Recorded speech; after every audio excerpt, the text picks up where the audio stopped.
Hello दोस्तों, तो चलिए आज हम शुरू करते हैं एक नए क्वेश्चन के साथ में, जो कि संभावित क्वेश्चंस जो 2026 में आने वाले हैं हिस्ट्री में, उनकी संभावित क्वेश्चंस हैं जो पिछले 10 सालों के आधार पर हम लोगों ने तैयार किए हुए हैं। तो अगला क्वेश्चन हम लेते हैं कि गांधी युग की शुरुआत कैसे हुई और इसकी क्या विशेषताएं थी। तो हम इसे डिटेल में डिस्क्राइब करेंगे कि गांधी युग जो था वो भारतीय राष्ट्रीय आंदोलन में गांधी जी ने एक निर्णायक और परिवर्तनकारी जो चरण है उसे माना जाता है। इसकी शुरुआत जो थी वो 1915 में महात्मा गांधी ने भारत के आगमन के समय में, जब 1915 में जब गांधी जी भारत आए, तब उस समय से मानी जाती है। ठीक है। गांधी जी ने इससे पहले दक्षिण अफ्रीका में रहकर के भारतीय अधिकारों के लिए संघर्ष वो कर चुके थे और वहाँ उन्होंने सत्याग्रह और अहिंसा की रणनीति का जो है सफलतापूर्वक उन्होंने अपनाया था। तो भारत लौटने के बाद में गांधी जी ने तुरंत राष्ट्रीय राजनीति में सक्रिय भूमिका नहीं निभाई, बल्कि उन्होंने पहले भारतीय समाज, उसकी समस्याओं, उनकी जो परिस्थितियां हैं, उसको गहराई से समझ के और समझने का प्रयास किया कि यहाँ पे वास्तव में समस्या क्या है, क्यों हम गुलाम हैं और हम कैसे इस बात से छुटकारा पा सकते हैं। तो उन्होंने सबसे पहले गहराई से इसको समझने का प्रयास किया। उन्होंने देश के विभिन्न भागों में भ्रमण किया और किसानों और मजदूरों तथा आम जनता की वास्तविक स्थिति को जाना। ठीक है। तो बहुत सारी समस्याएं थी उस समय में। उसके पहले एक बार अकाल पड़ चुका था, ज़बरदस्ती नील की खेती करवाई जा रही थी, है ना। बहुत अधिक टैक्स वसूला जा रहा था।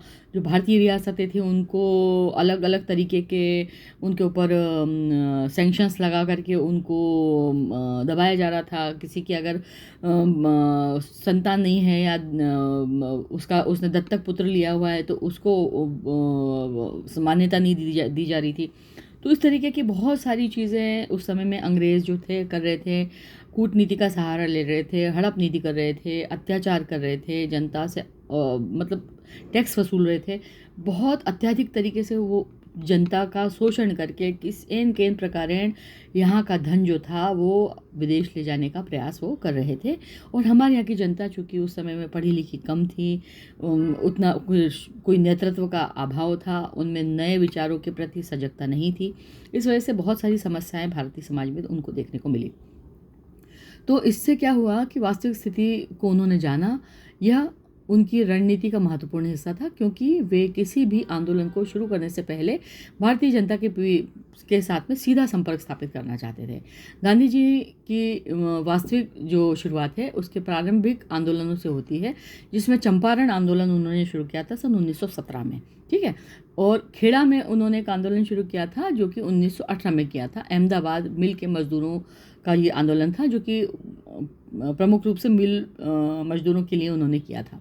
चंपारण में उन्होंने किसान जो नील की खेती करते थे उन किसानों की समस्याओं को उठाया था, जिन्हें अंग्रेज़ी जो अंग्रेज़ थे उन्होंने बागान मालिकों पर ज़बरदस्ती नील की खेती करने के लिए उन्हें बाध्य किया था, है ना। गांधी जी ने यहाँ सत्याग्रह का प्रयोग किया और अंततः किसानों को राहत दिलाने में सफल हुए।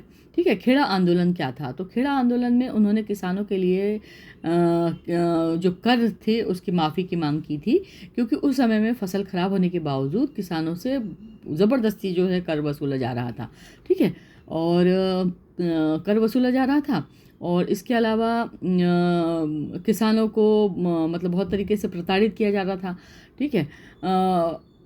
अब क्या हुआ कि उसी समय में जो संघर्ष था, उन्होंने भूख हड़ताल का सहारा लिया और उन्होंने इस संघर्ष में एक नया जो उनके लिए एक प्रभावी तरीका उनको लगा। ठीक है। यह आंदोलन जो था उसने ये सिद्ध कर दिया कि अहिंसात्मक संघर्ष को भी हम सफल बना सकते हैं और जनता के हितों की रक्षा की जा सकती है इस तरीके से। तो गांधी जी की सबसे महत्वपूर्ण विशेषता ये थी कि सत्याग्रह और अहिंसा का प्रयोग करके, सत्याग्रह का अर्थ होता है बिना मतलब सत्य के लिए आग्रह करना, और यह केवल विरोध का साधन नहीं है बल्कि एक नैतिक और आध्यात्मिक प्रक्रिया भी थी। गांधी जी का मानना था कि अन्याय के खिलाफ संघर्ष करते समय हिंसा का सहारा नहीं लेना चाहिए, बल्कि सत्य और नैतिकता के आधार पर विरोध करना चाहिए। तो गांधी जी की ये विचारधारा जो थी उसका ये महत्वपूर्ण दूसरा आधार था। और हिंसा केवल विनाश करती है। हमारे पास उस समय में कोई हथियार थे नहीं, लड़ने का हमारे में सामर्थ्य नहीं था, लोगों को हम मरवा नहीं सकते थे लड़ करके। तो इस तरीके से उन्होंने सत्य और अहिंसा का सहारा लेकर के, विरोध करके उन्होंने इसका प्रचार किया और इसका सहारा लेकर के उन्होंने विरोध दर्ज कराया। गांधी जी की विचारधारा का दूसरा ये महत्वपूर्ण आधार था, उनका विश्वास था कि हिंसा केवल विनाश करती है, जिससे अहिंसा के माध्यम से भी नैतिक परिवर्तन संभव है, और यह उन्होंने सिद्ध किया बिना हथियार उठाए एक शक्तिशाली साम्राज्य को चुनौती दे करके। गांधी जी का एक और महत्वपूर्ण विशेषता ये थी कि जन भागीदारी, मतलब गांधी जी ने सबसे पहले राष्ट्रीय आंदोलन मुख्यतः शिक्षित वर्ग तक सीमित था, लेकिन गांधी जी ने इसे गांव-गांव तक पहुंचाया, जिसमें किसान, मजदूर, महिला और आम लोग जो थे वो भी आंदोलन से जुड़े। उन्होंने सरल भाषा, प्रतीकों और आंदोलनों के माध्यम से लोगों को जागरूक किया। चरखा, खादी को उन्होंने आत्मनिर्भरता और स्वदेशी का प्रतीक बनाया। इससे लोगों में आत्मसम्मान और स्वाभिमान की भावना जागृत हुई। गांधी जी के आंदोलन को केवल राजनीतिक न रख करके उन्होंने सामाजिक और नैतिक आयाम प्रदान किया। उन्होंने छुआछूत के खिलाफ अभियान चलाया, जिसे वे हरिजन आंदोलन कहते थे। उनका उद्देश्य समाज में समानता, न्याय और आधार को पुनर्गठित करना था। साथ साथ में गांधी युग में जो आंदोलनों का स्वरूप जो था वो भी बदला। पहले आंदोलन सीमित होते थे, शहरी क्षेत्रों में तक सीमित थे, लेकिन बाद में ये व्यापक और ग्रामीण क्षेत्रों तक फैल गए। असहयोग आंदोलन 1920 में हुआ। इसका सबसे बड़ा उदाहरण यह है कि इसमें लाखों लोगों ने भाग लिया। लोगों ने सरकारी नौकरियां, स्कूल, कॉलेज, विदेशी वस्तुओं का बहिष्कार किया। गांधी जी की रणनीति का एक और महत्वपूर्ण पहलू था नैतिक दबाव, यानी मॉरल प्रेशर वो डालते थे, नैतिक दबाव डालते थे, और वे हिंसा का और या बल प्रयोग की नीति के बजाय नैतिक शिक्षा के माध्यम से, नैतिक शक्ति के माध्यम से सरकार को झुकाने का प्रयास करते थे, है ना। उनका आंदोलन, इससे उनका जो आंदोलन था वो अधिक प्रभावी और व्यापक बन सका। हालांकि गांधी जी के युग की कुछ सीमाएं थी।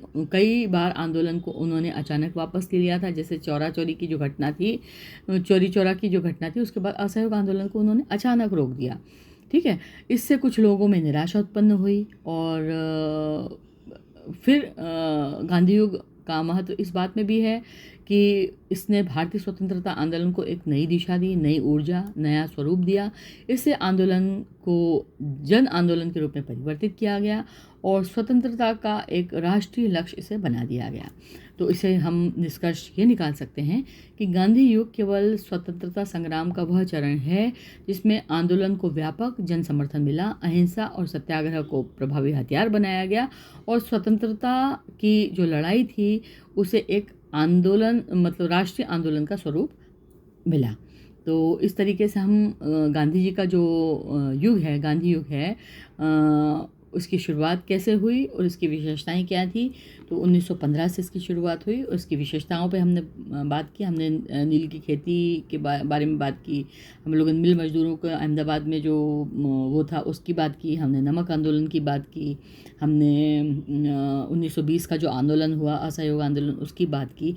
तो ये सारे आंदोलन गांधी जी ने चलाए थे, जिससे हमारे जो स्वतंत्रता की जो हमारी भावना थी वो और मजबूत हुई, और ये एक जन आंदोलन बना। ये पहले के जो आंदोलन हुए वो सीमित लोगों तक थे, लेकिन गांधी जी के आने के बाद में उन्होंने इसका विस्तार किया और जन जन तक इस आंदोलन को पहुंचाया।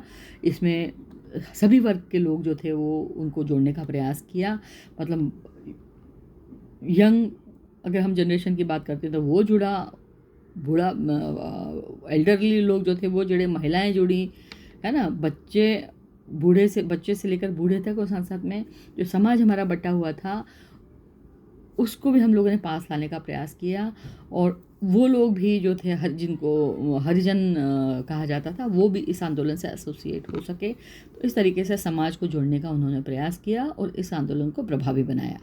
तो इस तरीके से हम बोल सकते हैं कि इसकी हम क्या क्या विशेषताएं हैं उसके बारे में हम लोगों ने चर्चा की, और गांधी युग के बारे में हमने डिटेल से समझा। तो अब आप को अगर ये अच्छा लगा हो तो मैं इसको डिस्क्रिप्शन में डाल दूँगी। साथ साथ में मेरे इस चैनल को अगर आप लाइक करते हैं, शेयर करते हैं और सब्सक्राइब करते हैं तो उसके लिए मुझे बहुत खुशी होगी। मैं आपका धन्यवाद देना चाहती हूँ, और मैं अपनी तरफ से प्रयास कर रही हूँ। मेरे को